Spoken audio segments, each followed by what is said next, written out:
সাহিত্য সঙ্গীর পক্ষ থেকে আজকের আলোচনার বিষয় রবীন্দ্রভারতী বিশ্ববিদ্যালয় দূরশিক্ষা MA দ্বিতীয় সেমিস্টার, বিষয় বাংলা সাজেশন 2025-26, কোর্স 2.4। এই সাজেশন ভিত্তিক নোটসের জন্য যোগাযোগ করতে পারেন কল এবং হোয়াটসঅ্যাপ 7584051708 এই নাম্বারে। রক্তকরবী 1।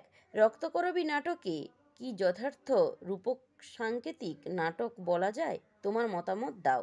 2। রক্তকরবী নাটকে গানের তাৎপর্য ব্যাখ্যা করো।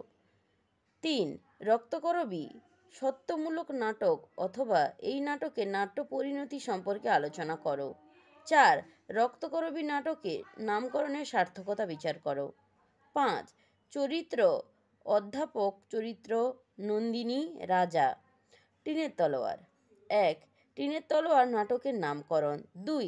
টিনের তলোয়ার নাটকের গান। 3। টিনের তলোয়ার নাটকের প্রেক্ষাপট বা নাট্য নিয়ন্ত্রণ। চরিত্র বসুন্ধরা, ময়না, প্রিয়নাথ। তপসী ও তরঙ্গিনী 1। পুরাণের নবমূল্যায়ন বা নবরূপায়ণ। 2।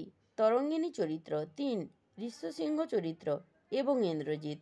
বাদল সরকারের এবং ইন্দ্রজিৎ নাটকটি অ্যাবসার্ড নাটক হিসেবে কতখানি সার্থক? 2। এই নাটকের ভাষা ও সংলাপ। 3। ইন্দ্রজিৎ চরিত্র।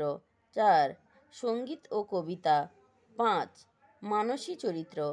সাজেশন ভিত্তিক নোটসের জন্য যোগাযোগ করতে পারেন 7584051708 এই নাম্বারে এবং অনলাইন ও অফলাইন ক্লাস হয়ে থাকে।